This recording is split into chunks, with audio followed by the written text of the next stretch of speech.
cyber spionage firm circles to illegally spy on Nigerian citizens, including media and other organizations. Circles is affiliated to Israeli NSO group involved in the Pegasus spyware scandal of 2019.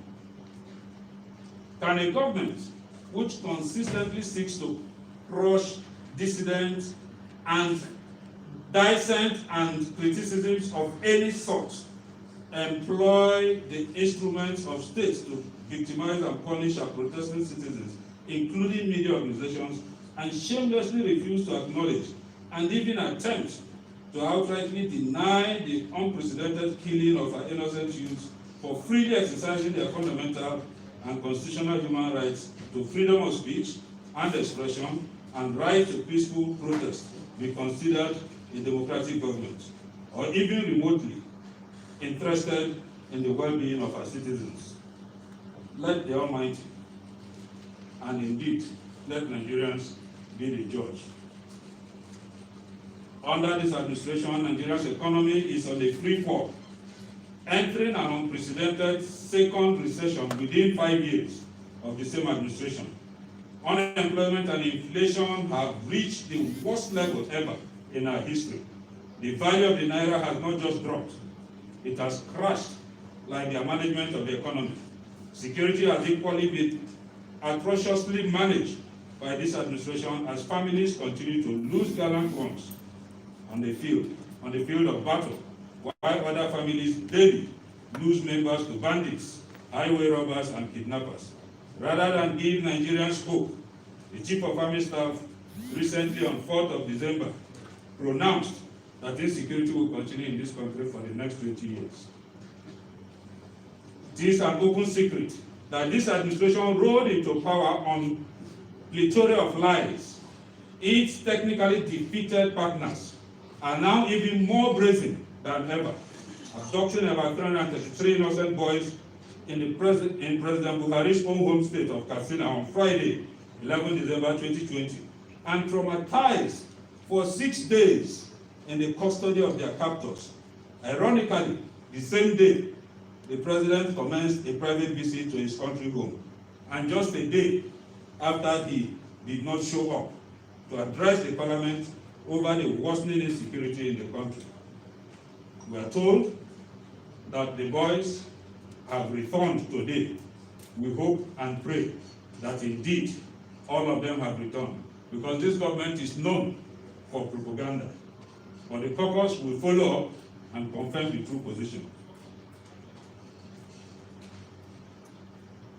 It was also reported that President Buhari, who is in Katsina, was able to make out time to visit his farm and inspect his cows, but did not consider it important enough to visit Kankara to console with the parents of the pupils and visit the scene of one of the worst abductions in the world, which dwarfs even the abduction of the Chibok girls. The necessity for a national clamor and focus on the restructuring of the nation's security apparatus and infrastructure, including the declaration of a state of emergency in the security sector, which both chambers of the National Assembly have canvassed for several years, cannot be overemphasized.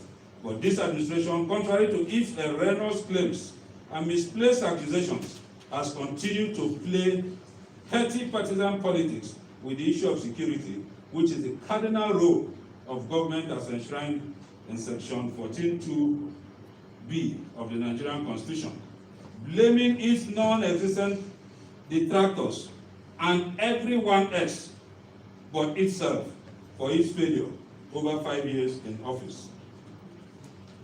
Unabashed about peddling more lies, the APC administration has commenced another round of dissemination of misinformation, claiming President Buhari stayed away from addressing a joint session of the National Assembly because of fears of serious embarrassment by PDP members, which is a clear figment of their imagination. It is unfortunate that at this inauspicious juncture in Nigeria's history, Mr. President, his administration, and the APC as a party continue to pretend as if they do not realize that they are already an embarrassment to Nigeria and her citizens, and hence need not fear further embarrassment from imaginary sources. It is the hallmark of a true leader to be able to patriotically rally and muster bipartisan support for his administration's policies and strategies for the general good of all citizens, regardless of party inclination, and not abdicate his statutory responsibility to his nation on the premise of being afraid of being heckled by members of opposition, which severally truly democratic leaders across the world have endured without losing stride or focus. This president has clearly displayed a lack of capacity, not fit for the job, not fit for purpose to do so, and instead continues to pander only to party nonsense. Members of the PDP caucus are statesmen and are not set out to cause mischief, as the president is a father to all. However, the caucus will not sacrifice the interests of this country on the altar of political loyalty or servitude. The Attorney General and Minister of Justice, Abubakar Malami, learned self, clearly erred in law and displayed this administration's disregard for the sanctity of our nation's constitution when he erroneously, but of course deliberately, opined that the National Assembly lacks the power to invite the president to speak on cogent security matters dear to the hearts of over 200 million citizens, contrary to the provisions of sections 88 and 89 of the Constitution of the Federal Republic of Nigeria, which gave the National Assembly the power, after passage of a resolution on the floor of either chamber, to invite anyone, emphasis anyone, in Nigeria to provide any information required for the investigation of any issue. The Attorney General clearly implies that the president, who was elected under the provisions of the Constitution, which is what to uphold, the PDP caucus shall seek for a judicial interpretation of this. Malami's reference to section 2181 of the Constitution that security matters remain the exclusive preserve of the executive arm of government because of the president's power to determine operational use of the armed forces, dubiously choose to ignore subsection 4 of that same section, which clearly states that the National Assembly has the powers to make laws for the regulation of the powers exercisable by the President as Commander-in-Chief of the Armed Forces. Do those who make the laws to regulate the powers exercisable by Mr. President as Commander-in-Chief not have the statutory right to be briefed by the President on security issues, regardless of the sensitivity, to enable them amend those laws where necessary and upgrade them to be in tandem with the times? Indeed, in a system of government and constitutional democracy the world over, the National Assembly or the legislature is the only arm of government entitled to classified information because of their constitutional rule. It is only in Nigeria that Mr. President prefers to liaise with his appointees instead of those elected by Nigerians to represent their interests. In claiming the President has exclusive powers for operational use of the armed forces and that the security is the exclusive preserve of the executive, the Attorney General inadvertently indicted the President and his administration. So it should therefore be understood by all Nigerians that the blame for the insecurity bedeviling the nation is exclusively that of the promised and failed executive. Speaking with security, but we want the safety of Nigerians to be given priority.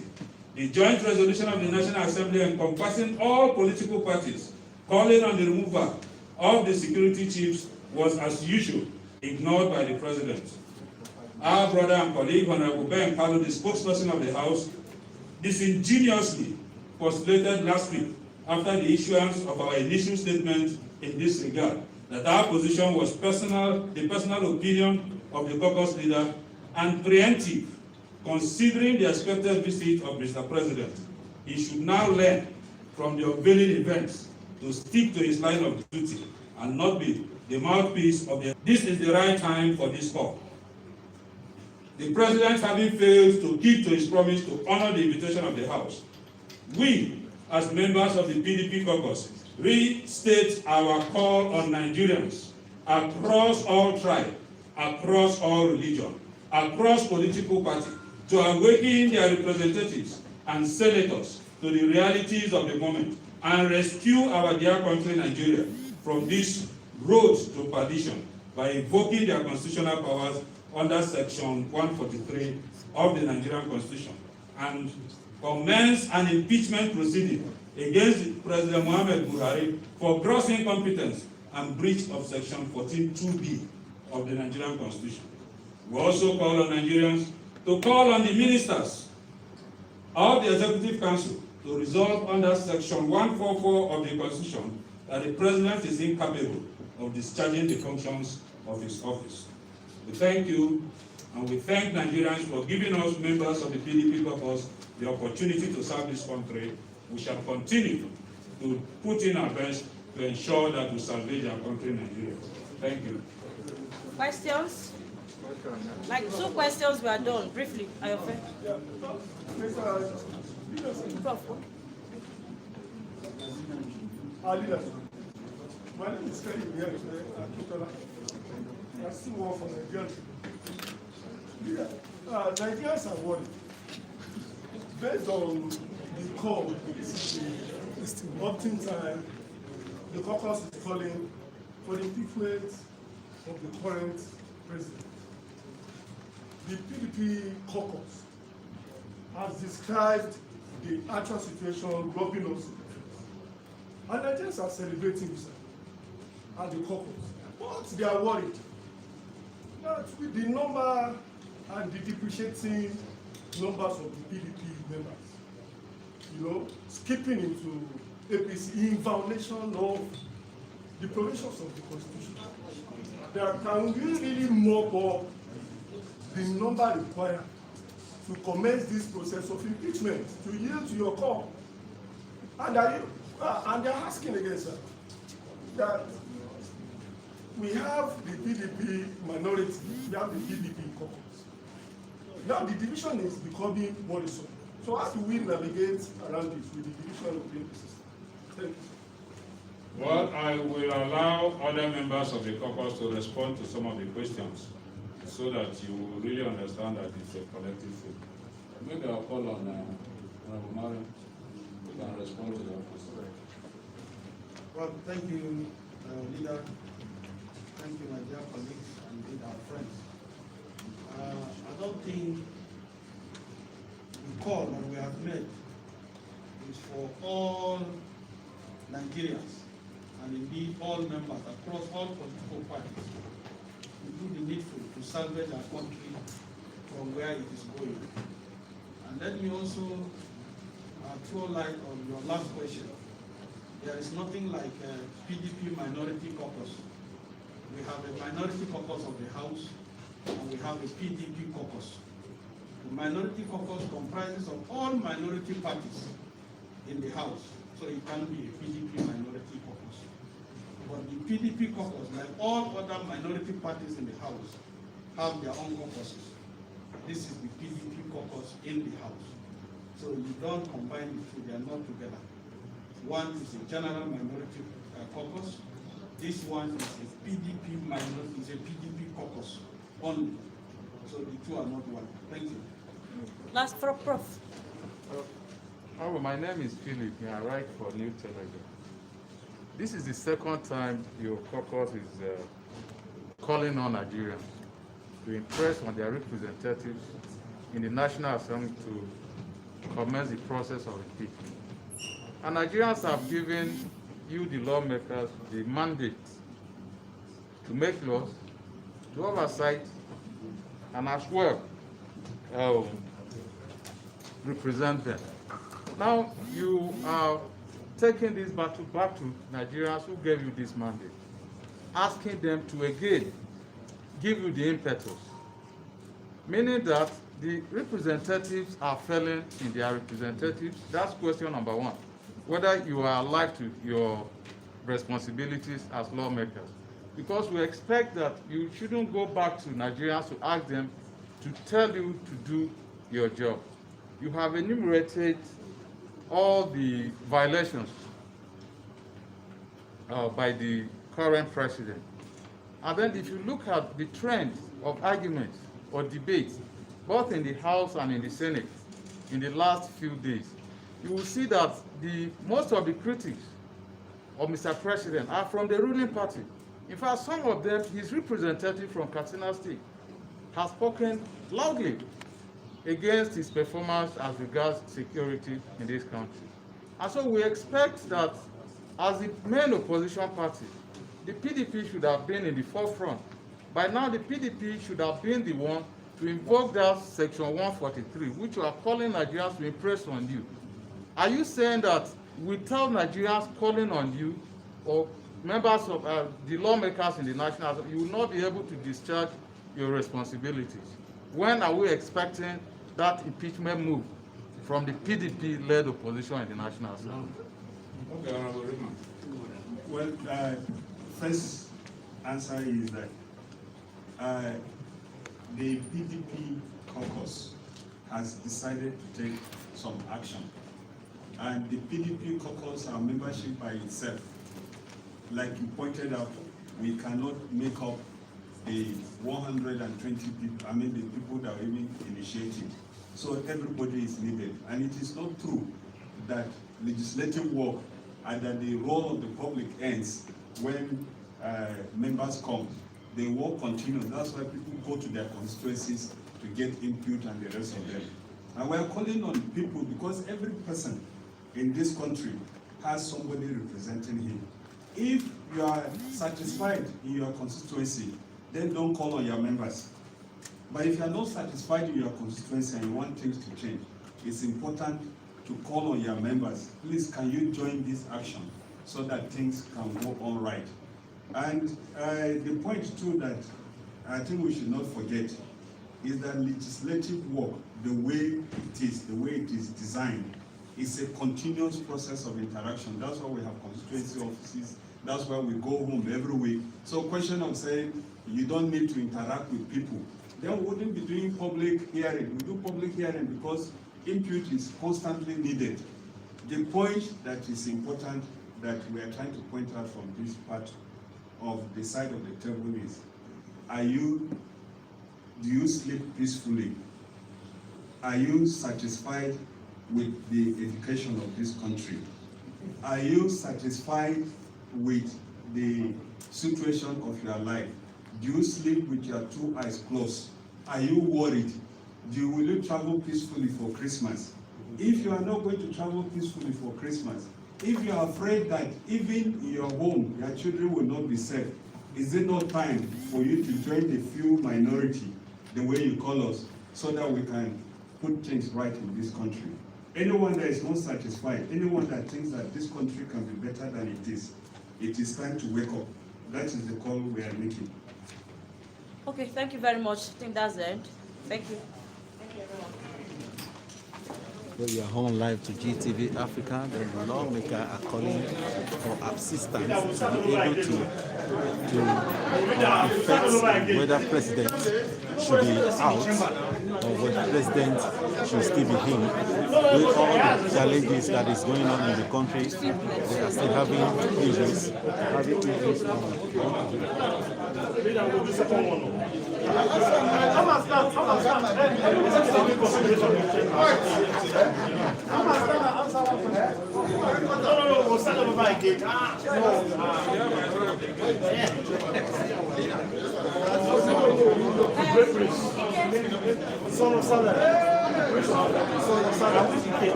With me, I have Honorable is going to tell us his own view about what is going on, whether the Nigerians should file out to assist them in calling for the president to know what is right. Sir. are you saying that Nigerians should come out and join you to effect the presidency taking action on insecurity and other things in the country? The problem that we have to address is whether at this point we are happy with what is happening in the country. Are we happy with the insecurity? Are we happy with the economy? Are we happy with what is happening in every sphere of our life in this country? If we are not happy, it is our responsibility to make things better for ourselves. The reason is that if you look at a few years ago, when people rose up, protested, occupied the street, and said things needed to be changed, that's why we had a change of government. Now, if people are not satisfied, and they cannot sit in their homes and say they are not satisfied, they have to come out, talk to their legislators, talk to the people that matter, that it is time for healing, it is time for change. I'm not sure. I just want to be confirmed. Are you saying that the people you are representing, they are complaining too? I don't know where people are happy. Maybe your village.